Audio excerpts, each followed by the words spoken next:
கர்த்தருடைய பரிசுத்தமான நாம மகிமைப்படுவதாக. ஆசீர்வாதமான ஒரு நல்ல காலை வேளையிலையும் பாளையங்கோட்டை இந்திய தேவ சபையிலிருந்து காலை மன்னாவை உங்களோடு கூட பேசுவதில் சந்தோஷம். இந்த நாள் ஜூன் மாதம் 11ஆம் தேதி புதன்கிழமை காலவேளை. இந்த காலவேளையிலையும் இந்த நாளுக்கான தியான அதிகாரத்தை உபாகமம் 12ஆம் அதிகாரத்தை நீங்கள் வாசித்து தியானியுங்கள். இந்த அதிகாரத்தில் 32 வசனங்களை உள்ளடக்கி எழுதியிருக்கிறார். 32ஆம் வசனத்தை வாசிக்கிறேன். இன்று நான் உனக்கு விதிக்கிற யாவையும் செய்யும்படி கவனமாயிரு. நீ அதனோடே ஒன்றும் கூட்ட வேண்டாம், அதில் ஒன்றும் குறைக்கவும் வேண்டாம். ஆண்டவர் இஸ்ரவேல் ஜனங்களிடத்தில் மோசேயின் வழியாக சொன்ன வார்த்தை, ஆண்டவர் சொன்ன யாவையும் செய்யும்படி கவனமாயிரு. அதில் ஒன்றையும் கூட்டமும் செய்யாத, அதில் ஒன்றையும் குறைக்கவும் வேண்டாம் என்று சொல்லியிருக்கிறார். அப்படியானால் ஆண்டவர் இந்த வார்த்தையை இஸ்ரவேல் ஜனங்களுக்கு சொல்லும்போது ஒன்றை அறிந்திருந்தார். இவர்கள் இந்த தவறை செய்யக்கூடிய வாய்ப்பு இருக்கிறது. வேத வசனத்தை கூட்டவும் குறைப்பவும் செய்யக்கூடிய வாய்ப்பு இருந்ததினால்தான் செய்ய வேண்டாம் என்று எச்சரிக்கிறார்.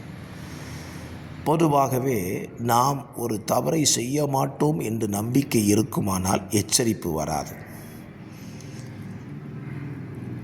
நம்முடைய வீடுகளிலே பயன்படுத்துகிற மின்சாரம் வருகிறதான டிரான்ஸ்ஃபார்ம், அந்த டிரான்ஸ்ஃபார்மரில் நீங்கள் பார்த்தீங்கன்னா எச்சரிக்கை என்கிற ஒரு போர்டு போட்டு மண்டை ஓட போட்டிருப்பாங்க. ஏன்னா அது அபாயத்துக்குரியது. அது ஏன் போட்டிருக்கிறாங்க? இதில் தப்பு செய்வாங்க தெரிஞ்சுதான் அதில் போடுறாங்க. ஆகவே நம்முடைய ஆண்டவரும் நமக்கு ஒரு எச்சரிப்பை கொடுக்கிறார் என்றால் நாம் அதை கவனிக்க வேண்டும். இன்றைக்கும் வேதத்தை வாசிக்கிற பலரும் தங்களுக்கு சாதகமாக வேதத்தை மாற்றிக்கொண்டிருக்கிறார்கள். ஒரு சபையின் குருவானவர் சபையில் பிரசங்கம் பண்ணினாராம். பிரசங்கம் பண்ணும்போது சொன்னார், ஆதியாகமம் தொடங்கி வெளிப்படுத்தல் வரைக்கும் உள்ள காரியங்களை இதையெல்லாம் கட்டுக்கதை, இது கதை எழுதினார்கள் அப்படின்னு சொல்ல இது தேவையில்லை அது தேவையில்லைன்னு சொல்லிக்கிட்டே இருந்தார். பிரசங்கத்தை முடித்தார். அவர் தன்னுடைய விசுவாசிகளுடைய வீடுகளுக்கு விசிட்டிங் செல்லும் பொழுது ஒரு பாட்டியம்மா வீட்டுக்கு சென்றிருக்கிறார். சென்றுவிட்டு ஜெபிக்குவதற்கு வேதத்தை எடுத்து கொண்டு வாருங்கள் என்று கேட்டிருக்கிறார். அந்த தாயார் ஒரு கருப்பு அட்டை போட்டதான ஒரு அட்டையை கொண்டு போய் பாஸ்டரிடத்தில் கொடுத்திருக்கிறார். அவர் கேட்டார், அம்மா நாங்கள் உன்னிடத்தில் வேதாகமத்தை கேட்டேன் அப்படின்னு சொல்லியிருக்கிறார். அவங்க சொன்னாங்க, ஐயா இதுதான் வேதாகமம். அம்மா இது வெறும் அட்டையாக இருக்குதுன்னு சொன்ன உடனே அந்த அம்மா சொல்லிச்சு, நீங்கள் போன வாரம் பிரசங்கம் பண்ணும்போது இது பைபிளில் தேவையில்லை, இது கதைன்னு சொன்னீங்களே, ஒவ்வொன்றா நீங்கள் சொல்ல எல்லாத்தையும் கிழிச்சு துற போட்டுட்டேன், மிச்சம் இருக்கிறது 2 அட்டைன்னு சொன்னார்.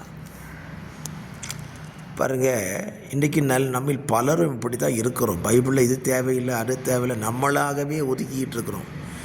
பைபிளில் இருக்கிற எல்லாமே நமக்கு தேவை.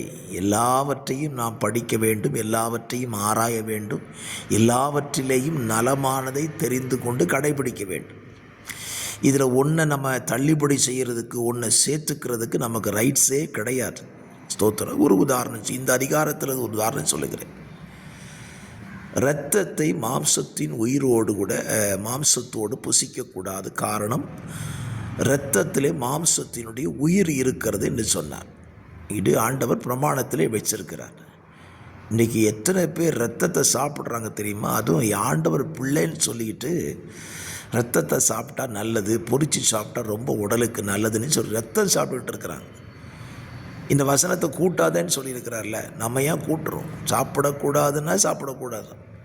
இந்த இரத்தத்தை தரையில் தண்ணீரை போல் ஊற்றி விடுன்னு சொல்லியிருக்கிறார். இன்றைக்கி ஆடு வெட்டுறா பாருங்கள், அந்த ரத்தத்தை பிடிச்சி கிண்ணத்தில் வச்சுருக்கிறாங்க, அதுக்கு ஒரு விலை போட்டு விற்றுருந்தாங்க. இந்த நிலையெல்லாம் நம்மில் வராதபடி, வசனத்தை கூட்டவோ குறைக்கவோ செய்யாதபடி காத்துக்கொள்வோம். கர்த்தர் நம்மை ஆசீர்வதிப்பார். வசனத்தை கேட்கிற உங்கள் வாழ்க்கையில் கடைபிடிக்கிற நல்ல அனுபவங்களை பரலோகத்தின் தேவன் உங்களுக்கு தந்து வழி நடத்துவாராக. God bless you. ஆமென்.